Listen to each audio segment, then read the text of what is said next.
Why is Jets quarterback Justin Fields such a good value at his current fantasy football cost? And why are Dak Prescott and Jared Goff being overdrafted? It's time to break it down right here, right now, as we begin another edition of Locked On Fantasy Football.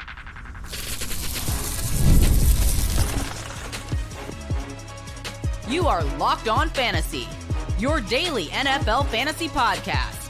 Part of the Locked On Podcast Network, your team every day. Greetings, everyone, and welcome to another edition of the Locked On Fantasy Football Podcast.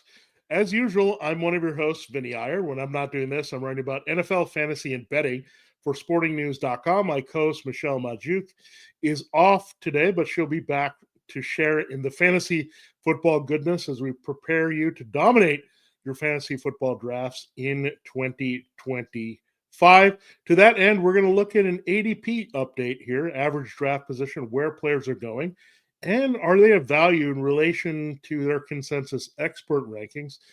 And we're looking at discrepancies and what you can take advantage of to find sleepers, to avoid busts here, where you're not reaching for a player and you're finding the best value picks all across the board. Starting at quarterback, where Justin Fields is going to be a target in all my leagues. We'll find out why in a second. Before we do that, this episode, Locked On Fantasy Football, is brought to you by Gametime. Download the Gametime app, create an account, and use the promo code LOCKEDONNFL for $20 off your first purchase. Now, Justin Fields is a very interesting case for sure, because he's been on a couple teams now. He was a QB1 with the Bears, flashed some of that with the Steelers when he got the opportunity to start over Russell Wilson, but he's on his third team in 3 years. And there has been some down feelings about Justin Fields potentially. It's like, okay, is this third chance? Is he going to put up the numbers? But we've seen him be a fantasy QB1 finishing in the top 12. Right now, he's being drafted as a QB 14, so a borderline guy that you look at as starter in deeper leagues, while his expert ranking is QB 10. So that puts him as a starter in every size league, 10 and 12 team leagues, has a very good value at this moment. So I think the experts have it right on this one. And again, you can take advantage of that if you're drafting now, and the ADP has him kind of sinking down in drafts more so than trending upward and being overdrafted. It's kind of surprising, right? Because Justin Fields is one of those cheat code quarterbacks. He's had some buzz before when he was with Chicago. He's a running quarterback that's going to put up the numbers and have a high floor because of that running. And now you have the news that Garrett Wilson is locked up. He has pretty good weapons when you look at Wilson. And then Breece Hall out of the backfield who can help him. Good receiving back who can also score some touchdowns there to pad the numbers for Fields. And we know he's a very good running back, Breece Hall, so that's going to help Fields as a runner as well, where defenses are going to have to account for Hall with some obvious zone read looks are going to be there with their offense for sure, with Tanner Engstrand coming over from the Lions. Gone is the Packers adjacent offense we had working around Aaron Rodgers. They're going to play up to Justin Fields' strength and let him loose and run. You say, okay, Jared Goff is a pocket passer, and the system was a little bit different, but Engstrand is going to play to the strengths of his quarterback, which he did there working with Ben Johnson for Jared Goff. He knew he was a pocket passer. He knew the heavy running game, play action to throw downfield, where Fields is going to have a little bit more freedom, of course, as a better athlete to run wild. So I think he's a very good value when you look at the people going around him. You have Bo Nix and Kyler Murray being drafted right ahead of him. You have Brock Purdy in the same range. I think the one comparable guy that's going to be a big debate for a lot of us in drafts is Caleb Williams, the current Bears quarterback. Then you have Justin Herbert, who his value is going down a little bit, so that could make him appealing if some of these other guys are on the board. But Fields seems to be in the sweet spot with Williams, where if you're going into 2 QB leagues, super flex, they're a good second QB to target for you in your leagues and take advantage of that with a top QB. Or if you're in a single QB league, that you would look at them and say, these are the better values instead of reaching a little bit. I don't think you have to do that with Nix or Murray or Purdy, really, in relation to Fields. And you look at Fields and Williams, I think that's where your debate starts, and you want to kind of avoid that. Kind of the third tier, I should say, at quarterback. Once you get past the top tier with Josh Allen and Lamar Jackson, then you get to Jaden Daniels and Jalen Hurts and Joe Burrow and Baker Mayfield, and then you're getting into this group of quarterbacks. So when you look at that, you might as well target Fields and Williams most here, but Fields definitely, now that he's going in a lot of drafts, is 14th, but he's 10th on the board. That's a very good value pick. Now, you get into the tier after this group with Drake May, Jordan Love, CJ Stroud, Trevor Lawrence, JJ McCarthy, and Matthew Stafford. But in between, there are Jared Goff and Dak Prescott. Goff is ranked 14th right now. Prescott right behind him at 15. They're going 3 spots earlier. So Jared Goff is going as a QB1 in the top 12 at QB11. Prescott right behind him at QB12. So these guys are being overdrafted. Look, Dak, you might be chasing the seasons he's had in the past with high volume, and he seems to do well every other year with his health and his production. He does have George Pickens here as a number 2 to CeeDee Lamb, but I don't know if they're going to just suddenly put up the bigger numbers here with Brian Schottenheimer taking over the play calling. We didn't see a lot of big numbers out of Russell Wilson in this offense when they're running it for Seattle. So when I'm looking at it, Dak Prescott is just a little expensive to me in terms of his draft cost. Jared Goff, a lot of chasing. Last year's performance, it's not going to happen again. Not the same type of schedule indoors. He loses Ben Johnson. They're still a run-oriented team. They should be a little bit better defensively, but a lot of brain drain. Johnson's gone. Engstrand's gone. So there's definitely going to be a bit of regression, and the schedule is much tougher this season for Goff in terms of the pass defenses he's going to face this season. So Goff and Prescott are definitely on the way down. I think you can look at Prescott maybe being a bit of a value, but right now he's not if people are reaching to get him higher. So at this stage, Fields and Williams would fall more into that category. And again, when you look at May behind this group, I mean, he's got the running code. Love has put up some numbers running. Stroud might be in for a bounce back season here. Trevor Lawrence can be a QB in the top 10. JJ McCarthy is in a really good system there in Minnesota that's produced some really good fantasy quarterbacks in Kirk Cousins and Sam Darnold back-to-back. And then you have Matthew Stafford, who has now Devontae Adams for Sean McVay playing off Puka Nacua. So you start to see the appeal. Goff and Prescott are kind of in that no man's land in between where, yeah, they could have a top 12 finish for sure,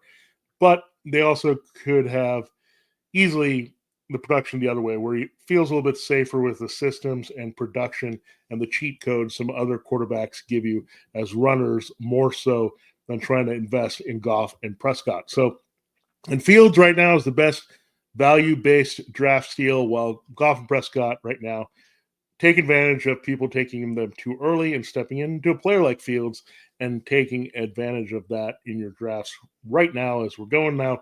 The ADPs are going to change, so keep that in mind. But right now, Fields still being well undervalued in many drafts. Now, we will get into the running backs, wide receivers, and tight ends. Yeah, we're just teasing you with the quarterbacks here. We will get to those 3 positions, see the biggest discrepancies there in terms of the high draftable players and what you can do to take advantage of ADP versus consensus rankings. We will do all that for those other positions right after this quick break. This episode, as I mentioned at the top, is brought to you by Gametime. And Gametime, if you haven't gone and used Gametime for last-minute concerts, especially in the summer where there's so many festivals and things that you want to get involved with, you have a little bit more free time. We've all been there, logging on early and waiting forever for those tickets to go on sale, only to lose your spot for a show you've been trying and dying to see. Live music should be about making memories, not dealing with the stress of ticket shopping. That's where Gametime comes in. Look, we don't always know our schedule, but we see an artist pop up and we want to get to that show. And Gametime makes it so much easier, getting concert tickets faster and easier than ever. Prices actually drop as it gets closer to showtime, and you can save up to 60% off with their killer last-minute deals. If you're tired of endless scrolling trying to find the best deal, Gametime's zone deals pick the best seats in your section for you. With Gametime, the price you see is the price you pay.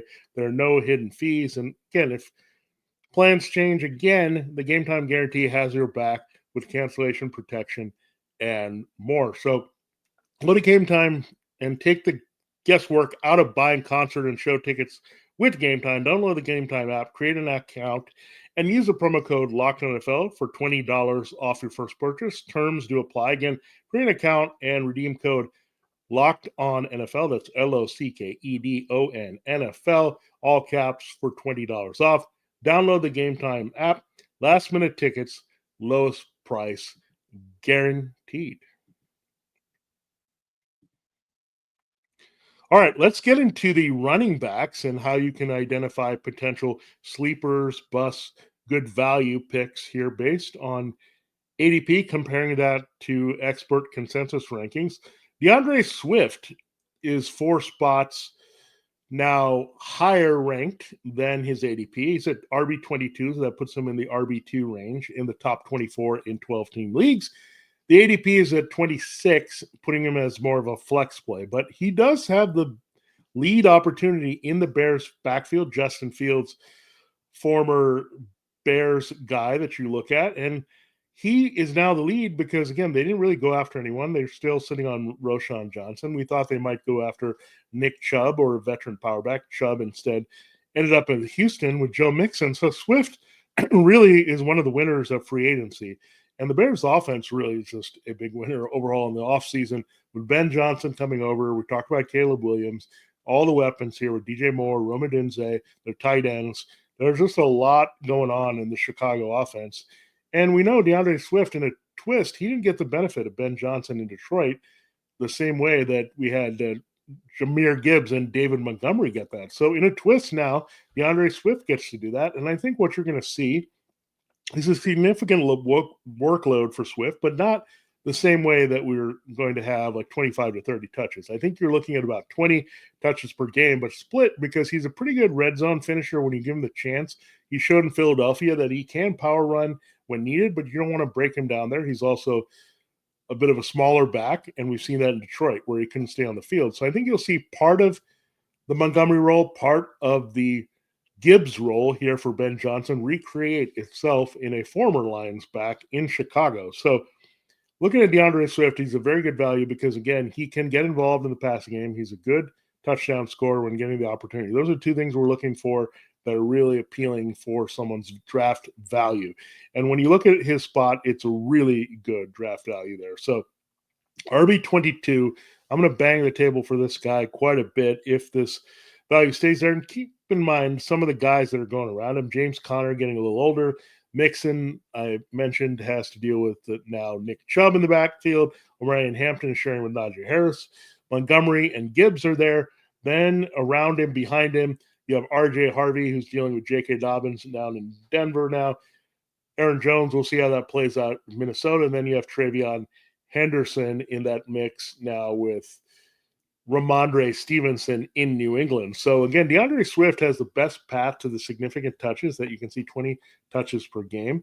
And they're not going to wear him down. They're going to be careful, but they're going to be high leverage touches that Johnson gives Swift at this point. If they didn't like Swift, they would have been more aggressive in a good running back draft class to find his replacement, including Hampton or even Ashton Genty early. They didn't do that. So that is a bit of a vote of confidence in Swift being there. So again, from our breakdowns, if you missed any of those, we talked about all 32 teams, Michelle and I, the core key questions for fantasy there. And some of that was related to the backfield, and was Swift a good value?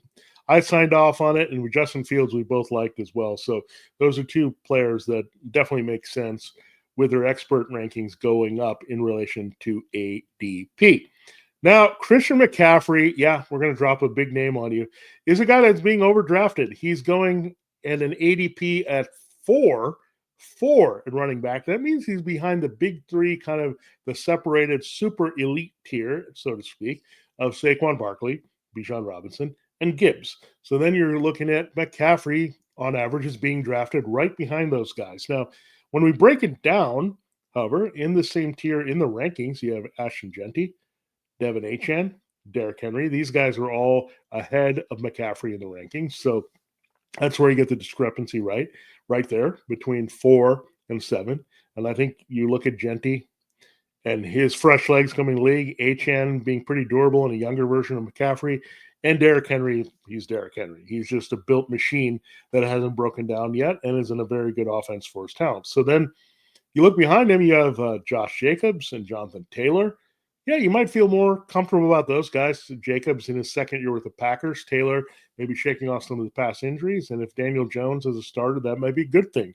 right, for Taylor, because he'll get more of the rushing yards that maybe can get pilfered by Anthony Richardson to be effective and the centerpiece of the offense that they need there, and have that big season that we've been looking for, duplicate his RB1 campaign just a few seasons ago, fully healthy and all that. So I think McCaffrey's hard to justify taking him at 4, no matter what. I think 7 you can start to justify, right, when you compare him to Jacobs and Taylor. But jumping Genty and HN and Henry is a little risky to me when there's a lot of value on the board. McCaffrey is getting older. He had multiple injuries last year. Look, he's rebounded before. Like, he had the durability issues in Carolina, came over in San Francisco in the trade, was spectacular after that, and then had one big monster RB1 season. So he's capable of coming back. He's a physical specimen for his size and speed that can really have one more good season. I think he has, if he's healthy, 2 more really good McCaffrey-like seasons left in him. I still think he's a little rich when you look at Genty, HN, and Henry being big workhorses.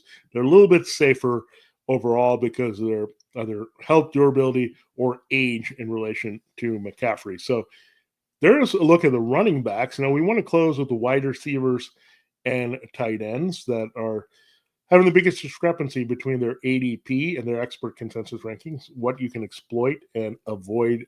There are some names. We're going to have some guys from the NFC South to talk about. We'll do all that here in our final segment.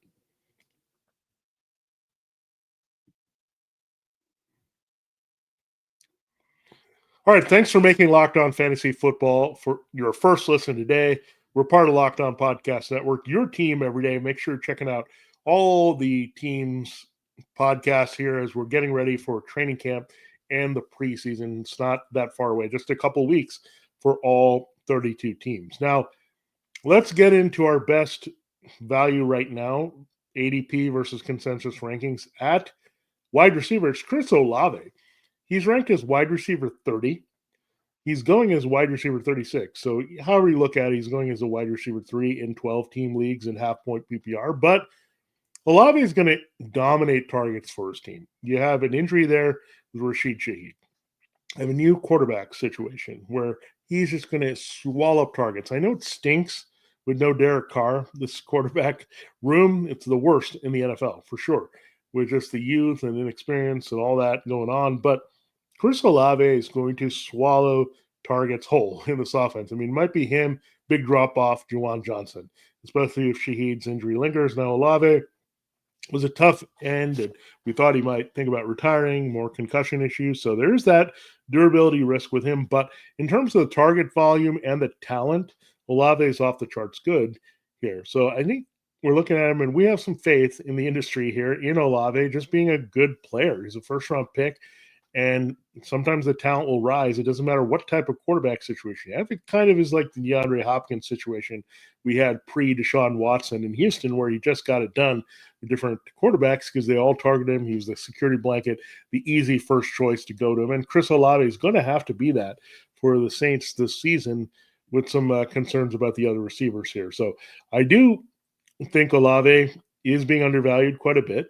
And I think his value could continue to go up once we know better situation on his health, how he's merging with the quarterbacks here, all that good stuff. So that's what I would look at. And then the funny thing is, the guy that's ranked a little bit ahead is being way overdrafted here at wide receiver 29, Tedero McMillan, the first-round pick of the Panthers. He's gone well ahead there with the ADP. I mean, just crazy. I mean, you're looking at him going as 24 off the board. So the last wide receiver 2 for Tedero McMillan. I get it.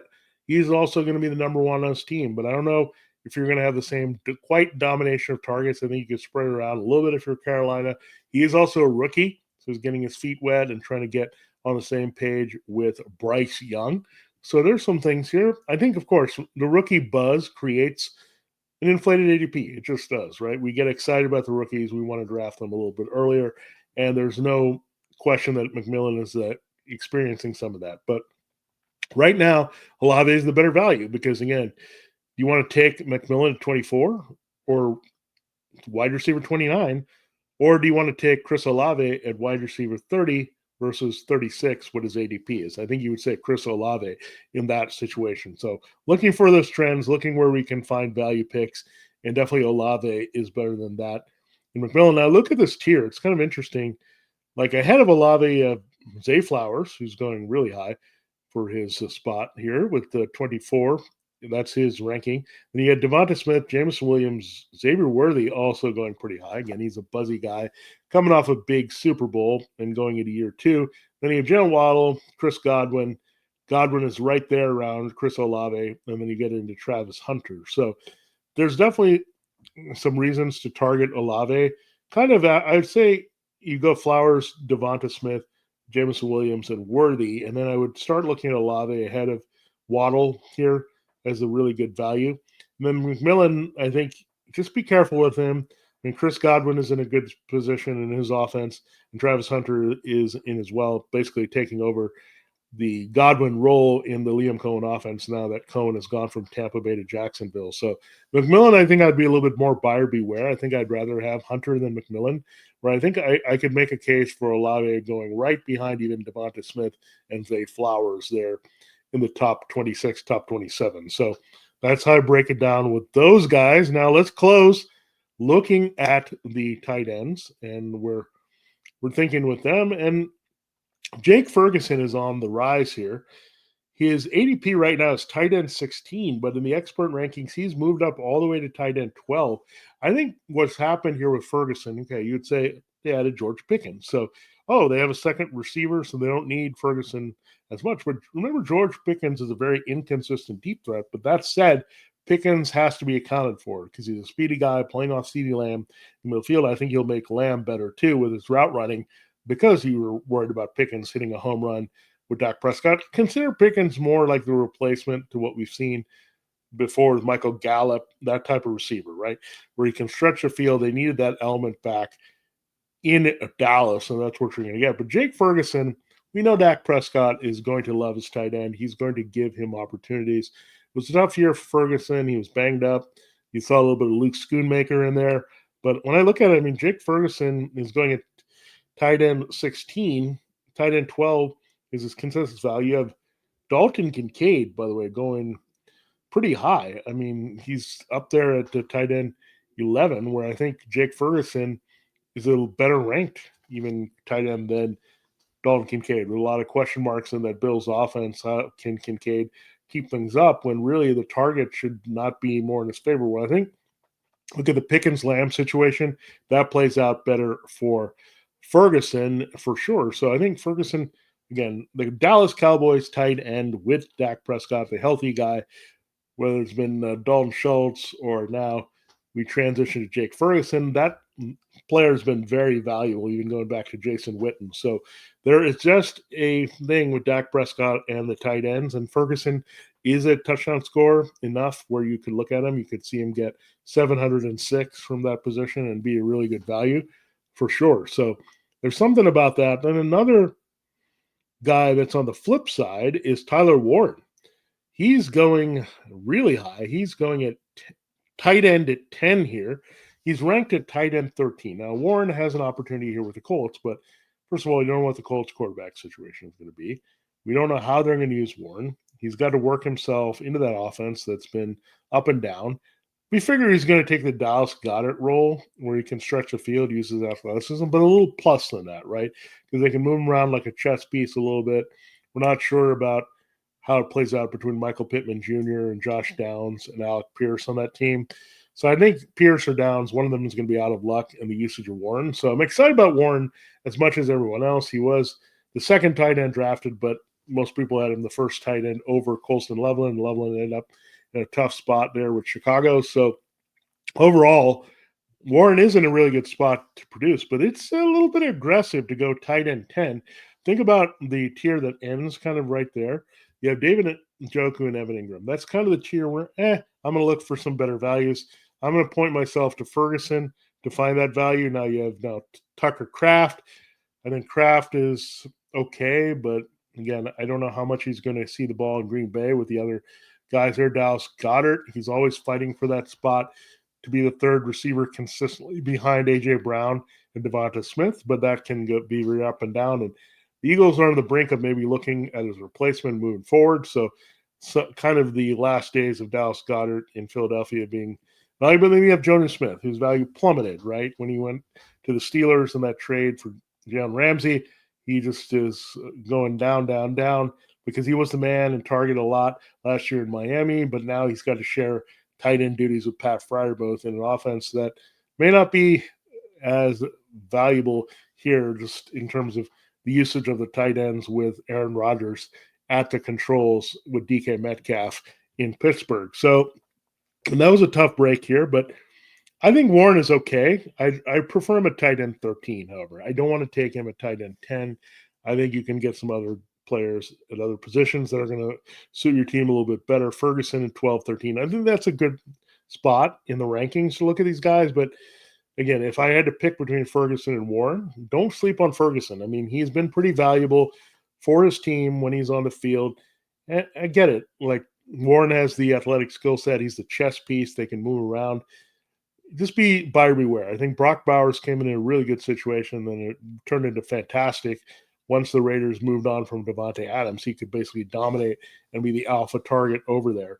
So again, I do think there's some athletic upside with Warren and Loveland that should be considered the same way as Bowers. It just wasn't the great landing spot, especially with the cloudy QB situation. Look, Bowers had the same thing, but it actually helped him because he had those quarterbacks who were kind of treating him as security blanket check down. Like with Anthony Richardson and Daniel Jones, I actually have less confidence in those guys. They're guys who can take off and run and disrupt things there. And I think that's why, again, I like Jonathan Taylor as a value pick. I think they're going to go back to some run heavy roots there, but Warren will be involved. I just don't think you can get as excited about him as we did with Bowers in the end as things develop for him. I can see the path to tight end 10, but I think I'd rather take him at tight end 13 and Ferguson at tight end 12 and go from there. But two good targets to look at there instead of forcing yourself into a top 8, 9 tight end. That's where I would go with Ferguson and Warren in my leagues this season. So there you have it. There's a look at the updates on average draft position and where you can find the values and avoid the bust in relation to the expert consensus rankings in fantasy football so far in 2025. A lot more to come. We'll soon look at just the players that we're looking at to target at each tier at each position. So we're going to do that. Then we're going to look at the potential bust to avoid in each tier at each position. So this is just a teaser for that. Plenty of fantasy football draft prep coming in the next couple of months.